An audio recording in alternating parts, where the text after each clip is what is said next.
अस्सलाम वालेकुम दोस्तों, आवां अब्दुल हकीम तव्हां ॾिसी रहिया आहियो सिंधी टेक यूट्यूब चैनल। दोस्तों, छा तव्हां इहे ग़लतियूं कयो था वीडियो अपलोड करण में? थी सघे मुंहिंजो बैकग्राउंड भलो न आहे, तव्हां स्किप करे हलिया वञो। ऐं ईअं बि आहे तव्हांजे थी सघे कम जी हुजे वीडियो, ऐं सिंधी में मालूमात आहे, सिंधी टेक यूट्यूब चैनल आहे। हाणे पहिरीं ग़लती ॿुधायां त हाणे वीडियो अपलोड कईसीं, वीडियो अपलोडिंग करण खां पहिरियों टैग लिखी करे, टाइटल लिखी करे, डिस्क्रिप्शन हणी करे अपलोड करे छॾीसीं, ठीकु आहे। अपलोड करण खां हेठि पब्लिश थियल हूंदी पंहिंजी वीडियो। इहा पहिरीं ग़लती आहे, तमामु बेकार ग़लती आहे इहा कॾहिं बि न कयो, महिरबानी कयो ईअं न कयो। वीडियो खे अपलोड कयो, पर पंहिंजो जेको आहे हेठों उनखे अनलिस्टेड रखो या प्राइवेट रखी छॾियो। अपलोड थी वई, ठीकु आहे। उनखां पोइ आराम सां मुंहिंजो टाइटल जेको सोचियल आहे, जेको हुन वीडियो में आहे, उहो तव्हां हणोसि, ठीकु। उनखां पोइ डिस्क्रिप्शन हणोसि, टैग हणोसि, उहो हणी करे पोइ तव्हां कयो। पर एॾी जल्दबाज़ी न हुजे माना अपलोड थिए खां पोइ हली वञे वीडियो, कॾहिं बि वायरल न थींदी। ॿी ॻाल्हि, हाणे वीडियो अपलोड अॼु कईसीं, सुभाणे न परीं पब्लिश कंदासीं, इहा उनखां वधीक ग़लती आहे। वीडियो जो सही तरीक़ो जेको आहे न, वीडियो खे पब्लिश करण जो, मां तव्हांखे ॿुधायां। हाणे वीडियो अपलोड कयूं था, ठीकु आहे, उनजो टाइटल लिखी करे उनखे अनलिस्टेड रखी करे अपलोडिंग ते हणी छॾींदासीं, ठीकु आहे।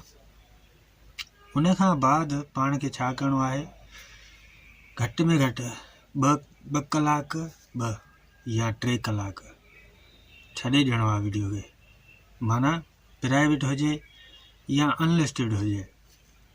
मां त अनलिस्टेड रखंदो आहियां, असुल खां मुंहिंजो इहो उसूल रहियो आहे अनलिस्टेड।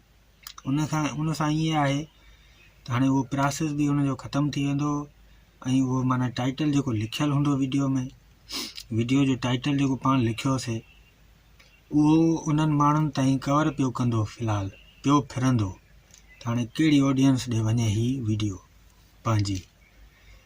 उन 3 कलाकनि में उहो सॼो कुझु कवर थी वेंदो आहे। उनखां बाद पाण थंबनेल हणी करे पब्लिश कयूंसि।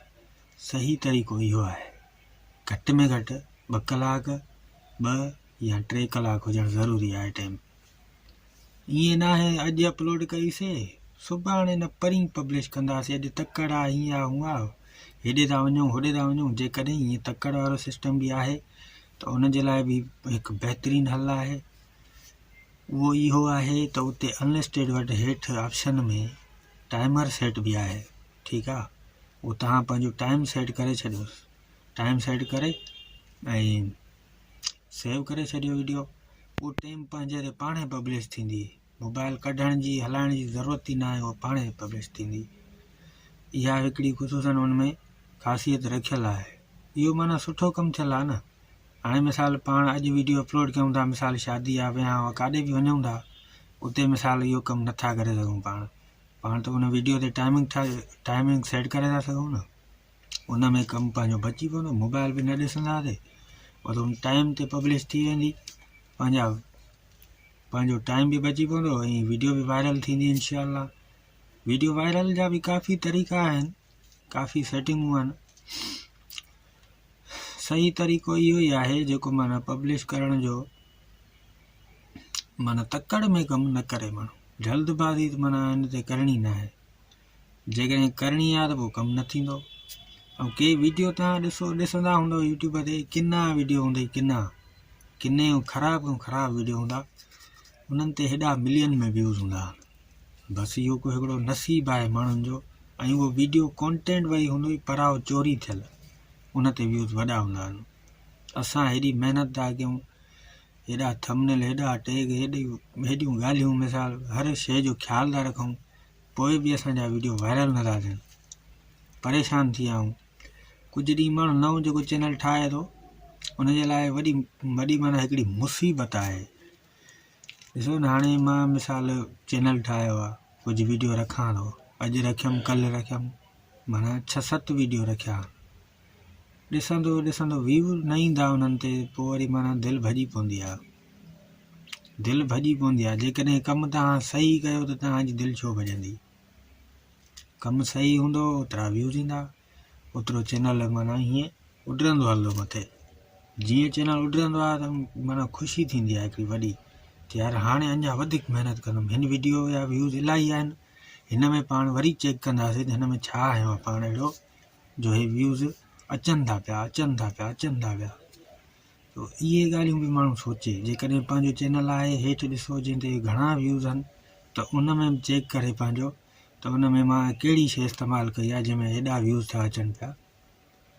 50 वीडियो 50 मां 10 मुंहिंजूं पॉपुलर आहिनि बाक़ाइदगीअ सां, तो 10 खे ई चेक कयो त उन में पाण हयो छा आहे, कहिड़ी माना कहिड़ा हैशटैग हया आहिनि या कहिड़ा वायरल कीवर्ड टूल हया आहिनि जिन्हनि जे करे माना हीअ वीडियो पई उॾरे थी। इहे बि माण्हू ॻाल्हियूं सोचे, पंहिंजे चैनल खे चेक करे। जेकॾहिं नओं आहे त नओं खे माना वॾो ख़्यालु रखणु खपे, त माना कहिड़ियूं कहिड़ियूं शयुनि जो ख़्यालु रखणु ज़रूरी आहे। सो हाणे दोस्तो, जेकॾहिं अव्हांखे मुंहिंजी वीडियो में कुझु सम्झ में आयो हुजे या मुंहिंजी वीडियो पसंदि बि आई हुजे त वीडियो खे लाइक कजो। हिकिड़ा चैनल वारा जेके आहिनि उथंदे ये वो मथे में सूर थो पए मूंखे, त मां ॾिसी तंग थी पियां। मेरे चैनल को सब्सक्राइब कर लो, लाइक कर लो, शेयर कर लो। बाबा जेकॾहिं तव्हांखे वीडियो पसंदि ईंदी आहे न या मूंखे पसंदि ईंदी आहे, असां पाण ई लाइक कंदा आहियूं, छो जो माण्हू खे मज़ो ईंदो आहे न। बाबा हाणे हीअ वीडियो ॾिठी मां, मूंखे हीअ ॻाल्हि यार सम्झ में आई, हीअ मां ग़लती कंदो आहे, हिन जी वीडियो खे पाण ई लाइक कंदो, चैनल खे बि सब्सक्राइब कंदो। यार भली ॻाल्हि ॿुधाई, मां त इहा ग़लती कंदो आहियां। सो इहे ॻाल्हियूं ईअं आहिनि दोस्तो। जेकॾहिं अव्हांखे मुंहिंजी ॻाल्हि का सम्झ में आई हुजे या वीडियो पसंदि आई हुजे त वीडियो खे लाइक कजो, चैनल खे सब्सक्राइब कजो। मिलंदासीं वरी नेक्स्ट वीडियो में इंशाअल्लाह।